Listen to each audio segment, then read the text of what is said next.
naghahayag ng katotohanan ito.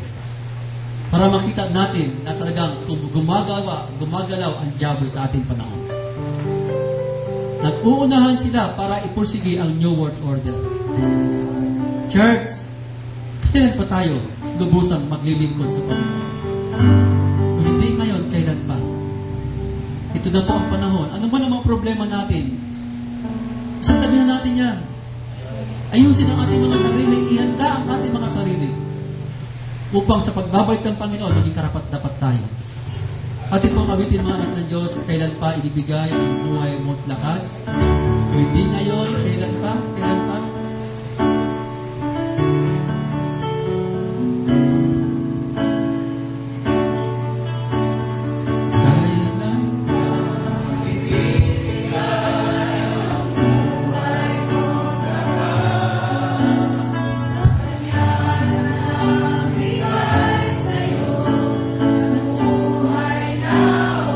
Ating itaas, ating mga kamay, mga kapatid.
Mga kapatid, kung hindi nyo gagawin kailan pa, kung hindi nyo kailan pa, praise be to God.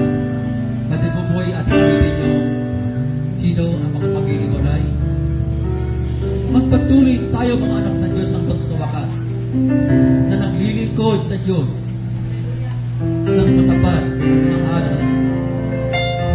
Sino ang makapag-iniwalay sa mga anak ng Diyos? Hinihiling ko si Bansoy na magbigay na wakas na panalangin sa mga awiting ito, mga kapatid. Para lang sa iyo,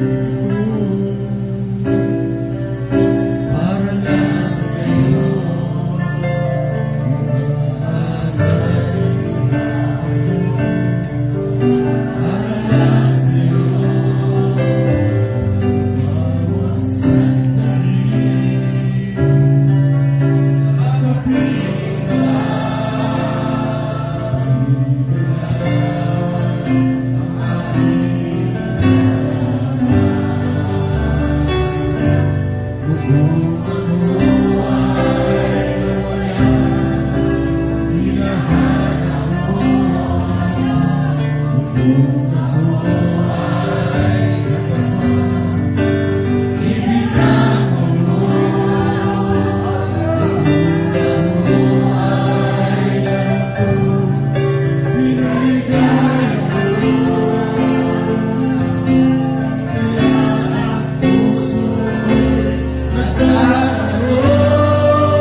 ilalaan niyo ba ng lubos ang buhay niyo sa Kanya? Ipaglilingkod ba at nakikip ba sa Kanya?